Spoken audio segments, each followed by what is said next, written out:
pull-up progressions. So what we're going to do here is show you 6 progressions to work your way up to doing a pull-up by yourself.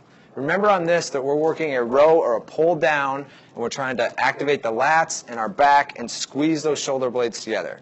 We utilize secondary muscles, shoulders, biceps, core, but really focusing on pulling down and squeezing that back. So the first step that we're going to start on, and number 1 and number 2 are going to be on a free motion or a cable row machine.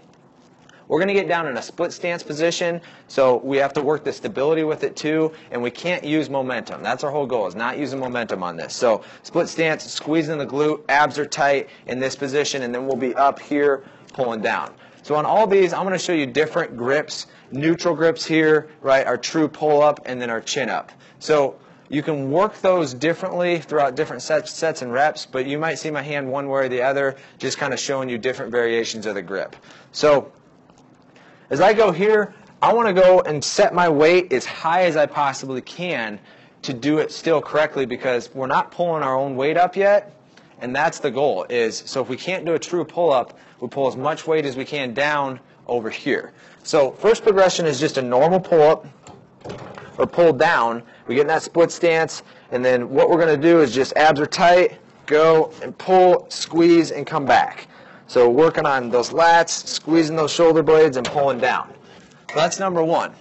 Number 2 then is we're going to do the same thing, but then we're going to focus on the eccentric and the slow motion up.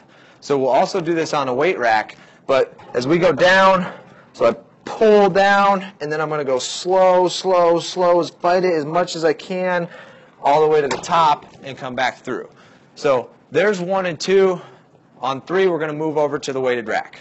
So step number 3, what we're going to utilize is the barbell in our rack. So if you don't have a setup like this, really any rack or anything that you can use, because we're going to use the floor. So I don't want it way high. I want the barbell set up here, but I'm going to use the floor, and we're going to do a split jump pull-up. So what we're going to really do is use our legs for that boost of what we can't get with our upper body. So we're focusing the pull first, and then our legs are going to give us that little bit of boost. Then we're going to try and hang and go slow down and just get a rhythm with it where we're switching our legs and pulling up. So what that's going to look like is I get the full range of motion, the extension here in that split stance. My arms are locked out, and then I'm going to pull and then slowly hang down. So whatever I can't do with my upper body, I'm going to use my lower body to boost me up. So that's a good step 3 progression, because we start adding our weight to it, and it's not just pulling on a cable with our weight still connected to the ground. So number 4, what we're going to utilize is a super band. So I have a black super band up here, any sort of elastic. You can also see this with people spotting and maybe helping with a knee, but it's a lot easier with a band because there's not that confusion of people pushing and pulling, and the band's going to help lift you up through this. So right away it might seem really easy, but as you get going, you're working that band is helping you, but you're getting used to the full range and the normal pull-up position.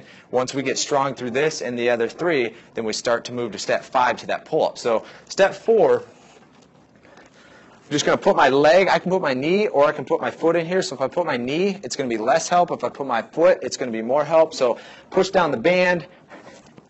As I push down the band, I'm going to put my foot in.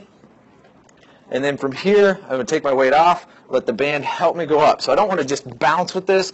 I want to go slow and get used to the pace and the motion that I'm going to be doing through this pull-up. So number 5, we're almost to the pull-up, and we're going to be in the rack, in the pull-up position. And what we're going to do is start at the top now. So we're going to help ourselves, if we can't get up there, help ourselves to the top, boost to the top, and then we're going to work an eccentric motion, slow as we can, fighting and battling down. So we're not asking ourselves to pull up, but we're working the eccentric motion down. So you could say 10 eccentric pull-ups where it's just starting at the top, working our way down. That takes us into step number 6, which is the actual pull-up. So once we've worked 1, 2, 3, 4, 5, hopefully along the way we've been getting better and better, and we don't need to be assisted. So as we go through that, what I'm looking for in a pull-up with all my athletes is that we go full range of motion, we're controlled, it's not fast, and we're using momentum, and we're actually activating and squeezing with the right muscles. So I start and have my athletes hang, and then from here we pull, we go up, get our chin above the bar, and come down in a good controlled motion.